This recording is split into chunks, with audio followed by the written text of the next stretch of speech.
z wami. Słowa Ewangelii według świętego Łukasza.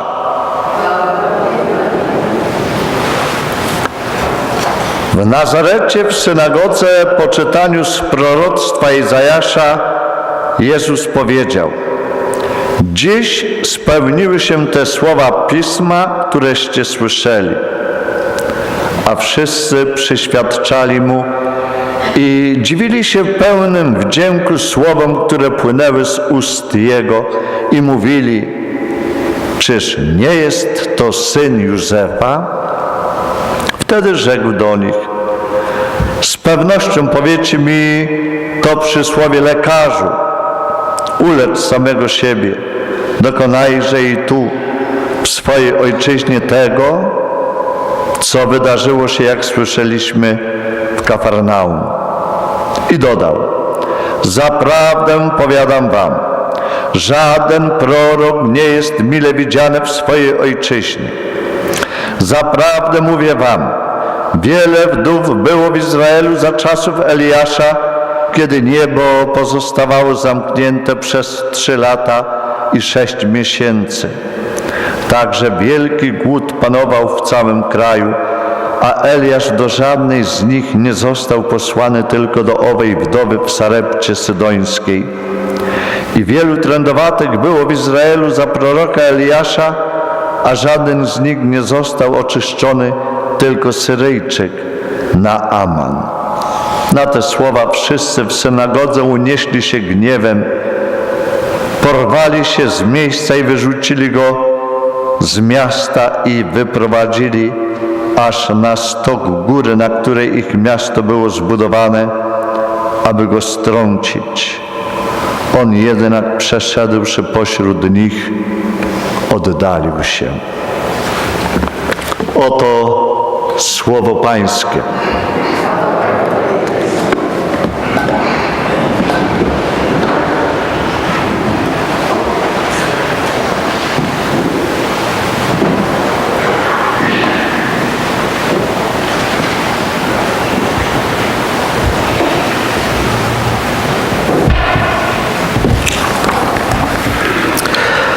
Hello, thank you for having me in your parish today. I am going to give a presentation on behalf of the province of the Midwest Augustinians who have served at your parish since 2011. I'm the Director of Communications. And we try each year to update all of our parishes on the work we are doing, specifically in the areas of bringing in new vocations to the order, providing care for our retired priests and brothers, and lastly, supporting our missions in the impoverished regions of northern Peru. Dzisiaj jest taka niedziela, w której gościmy tutaj dyrektora komunikacji w prowincji zakonów Augustianów. Augustianie służą tej parafii od roku 2011 roku i oni co jakiś czas próbują podzielić się tym, czym żyje zakon, z parafianami, w parafii, w których pracują, mówić o nowych powołaniach, również o pracy misyjnej, którą prowadzą w Peru. I'm glad to be here this weekend in particular to tell you about the Augustinian brothers, the professed friars of the Augustinian order. As yesterday, February 2nd, we just celebrated the presentation of the Lord in the temple, which in 1997, Pope John Paul II chose this day for the Church's celebration of the World Day for Consecrated Life. The day when we recognize those members of the Church who take on the formal vows of poverty, chastity, and obedience. We are called today to pray for all men and women who take on those vows, that they may have the grace to persevere in their commitment to the Lord and serve with open hearts and willing spirits. Jest to taki właściwy dzień, by mówić dzisiaj o życiu zakonnym, ponieważ wczoraj był Światowy Dzień Życia Konsekrowanego. W roku 1997 papież Jan Paweł II wybrał to właśnie święto na świętowanie Dnia Życia Konsekrowanego. To jest taki dzień, w którym Kościół w szczególny sposób dziękuję Bogu za tych członków Kościoła, którzy składają śluby ubóstwa, czystości i posłuszeństwa. Jesteśmy wezwani dzisiaj, aby modlić się za wszystkie osoby konsekrowane, mężczyzn i kobiety, którzy składają śluby, aby mieli łaskę wytrwania w swoim oddaniu się Panu i służeniu otwartym sercem i duchem ludowi Bożemu. Why should we celebrate the consecrated life on this feast day? Pope John Paul II explained that the feast of the presentation of Jesus in the temple is a beautiful icon of the total offering of one's life for the world by participating through their vows in the characteristic features of Jesus, the chaste, poor, and obedient one. Dlaczego powinniśmy świętować Dzień Życia Konsekrowanego właśnie podczas święta ofiarowania Pana Jezusa? Dlatego, że Jan Paweł II powiedział, że to święto ofiarowania Jezusa w świątyni jest taką ikoną, piękną ikoną życia konsekrowanego, życia, które naśladuje Chrystusa, szczególnie w Jego ubóstwie, posłuszeństwie i czystości. In the 2 years I've worked with the Augustinian, I've had the privilege of seeing the kind of gifts that come from a consecrated life, a life in the brotherhood. This past December, I flew to Villanova, Pennsylvania, where I saw one of our brothers make a solemn, lifelong profession of vows, the vows of poverty, chastity, and obedience to the Augustinian order. This was Brother Jack Tierney. He's 27 years old. He came to the order from Wisconsin. He found the order through one of our online outreach programs where you take a survey about your preferences and they put you in contact with certain orders. He plans to be ordained to the diaconate this fall and continue on to the priesthood shortly after that. Behind this profession, though, are already 6 years of spiritual formation and education funded by the province. He will require still one more year of graduate work before he can complete his Master's of Divinity and finally enter the priesthood. Przez 2 lata pracuję z Augustianami i miałem okazję wiele razy widzieć, jakim darem dla Kościoła jest życie konsekrowane. W grudniu ubiegłego roku poleciałem do Villanova w Pensylwanii, gdzie byłem świadkiem złożenia ślubów wieczystych, ubóstwa, czystości i posłuszeństwa przez brata Jack Tierney, 27 lat, który ma 27 lat, który przyjechał do nas z Wisconsin. Zapoznał się z zakonem, znalazł nas na jednej ze stron internetowych. Na jesieni tego roku otrzyma święcenia diakonatu, a później kapłaństwo.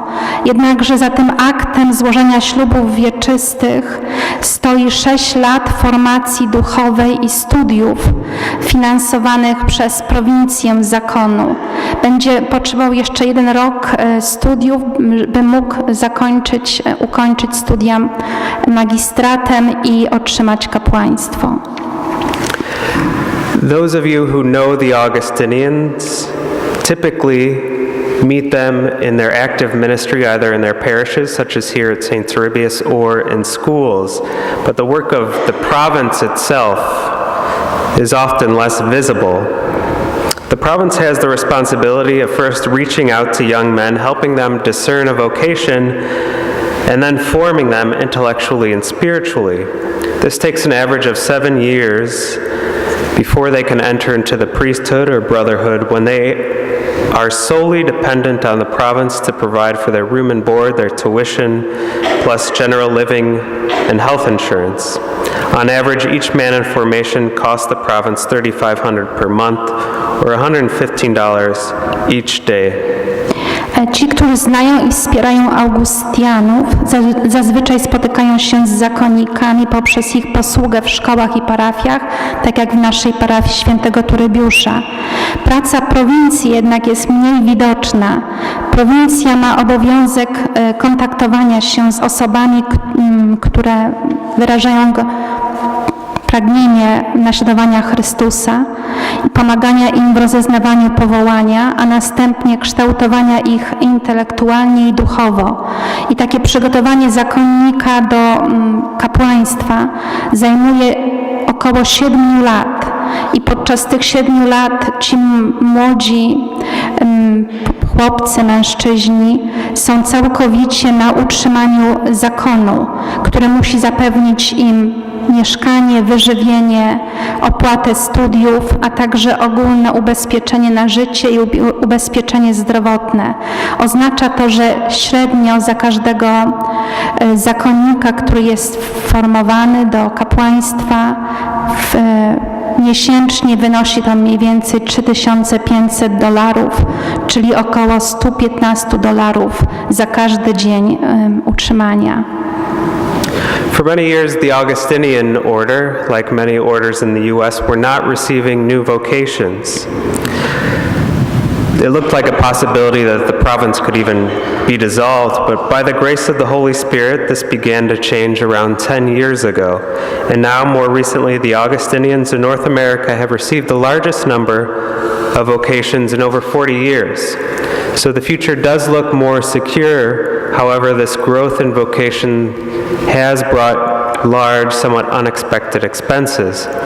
As a province, the Midwest Augustinians have a mission to turn no man away for financial reasons. This is why the province reaches out to their schools and parishes so that we can make sure to properly educate your next priests and brothers.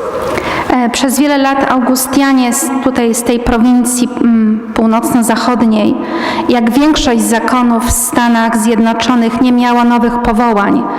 Dzięki łasce Ducha Świętego zaczęło się to zmieniać około 10 lat temu i ostatnio Augustianie w całej Ameryce Północnej mają największą liczbę powołań od 40 lat. Tak więc przyszłość zakonu jest o wiele bezpieczniejsza. Jednak wzrost liczby powołań przyniósł również duże i niespodziewane wydatki. Jako prowincja Augustianie mają zasadę, aby z powodów finansowych nie odsyłać nikogo do domu. To jest powód, dla którego zakon wychodzi do swoich szkół i parafii, by móc kontynuować pracę formacyjną nowych powołań. I also find today, the World Day for Consecrated Life, a fitting one to consider the care and housing we give to the elders, especially those who have made vows of poverty to service of the church. A vow of poverty entails that no one can accumulate private savings or private possessions. This puts our consecrated brothers and sisters in a very vulnerable position when they are no longer able to perform active ministry and receive a salary from a school or parish. What happens to them when they are no longer earning an active living, when they are just providing the service of prayer and consolation? This again is where the province comes in.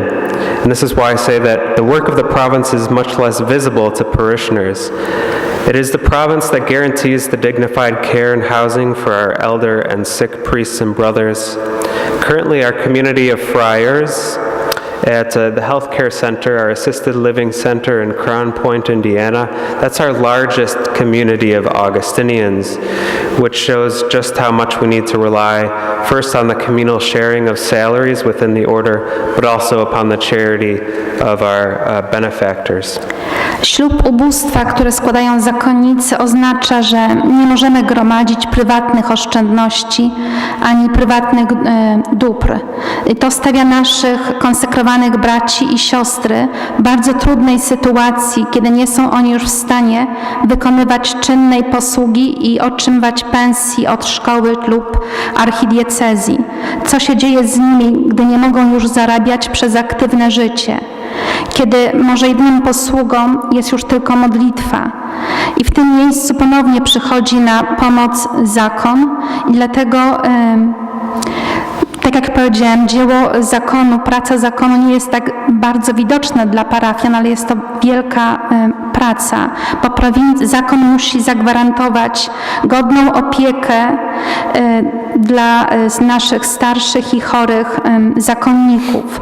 Obecnie nasza wspólnota braci chorych w Crown Point w Indiana jest największą wspólnotą Augustianów, którą mamy w prowincji i oznacza to, że pozostali zakonnicy muszą się dzielić swoimi dochodami, a także, że liczymy na wsparcie osób nam życzliwych, by utrzymać naszych chorych braci i zakonników. One of the most powerful images I have seen of carrying the light of Christ out into the world is my experience with the Augustinian missions in northern Peru. In 1963, the Augustinians of Chicago answered the request of Pope John XXIII to serve the population of northern Peru, who were not only among the poorest residents of the country, but also who had not received much instruction from the Church on the mysteries of our faith. In the decades since then, our missionaries have helped bring about a revived culture of vocations among the young men of Peru and have brought incredible growth to the standard of living found in many communities. Zakon Augustianów prowadzi również misję w Peru. Rozpoczęli tę misję w 1963 roku i to była odpowiedź na prośbę papieża świętego Jana XXIII, aby służyć ludności północnego Peru. I to zakonnicy podjęli tam służbę wśród najbiedniejszych ludzi w Peru, którzy nie tylko byli biedni materialnie, ale również biedni duchowo. W ciągu tych dziesięcioleci pracy nasi misjonarze pomogli w odrodzeniu kultury powołań wśród młodych mężczyzn z Peru i przynieśli wiele dobra również przez prowadzenie szkolnictwa. If I can give just one example of the missions I saw in the coastal city of Pacasmayo over the summer, the Augustinians there direct and fund a small school for children with special needs, the learning disabled, the developmentally challenged. This requires expenses not only for teachers but also for social workers and psychologists. And despite these expenses, the Augustinians aim that they will never turn a child away if their parents cannot pay the tuition. This historically is a very rare and special, historically, opportunity for the families there. But now already it's one that they can't imagine living without.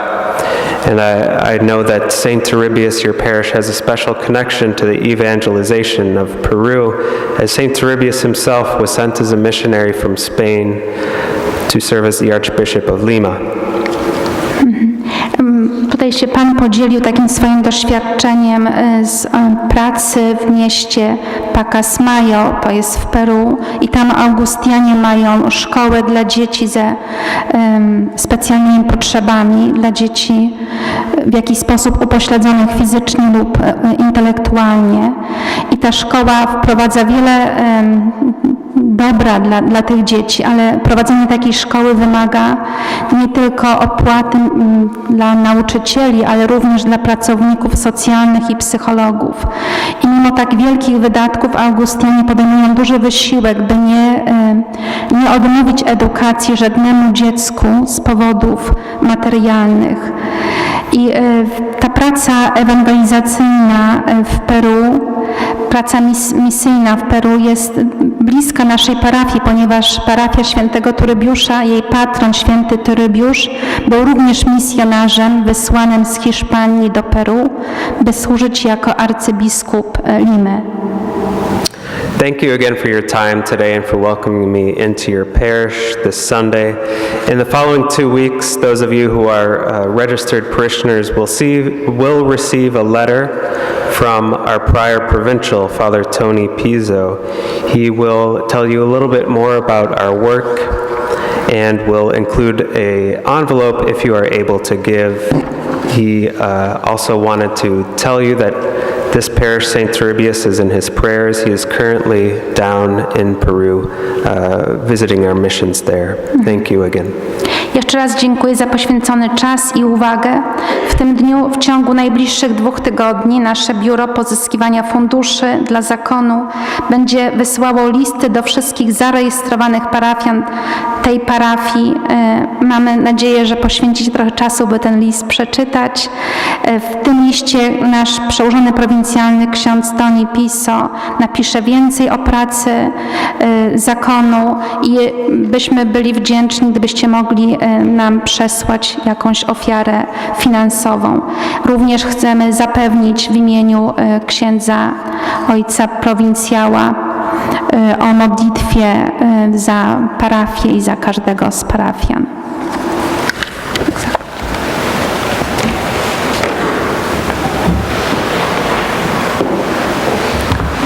Powstańmy na wyznanie wiary. Wierzę w jednego Boga,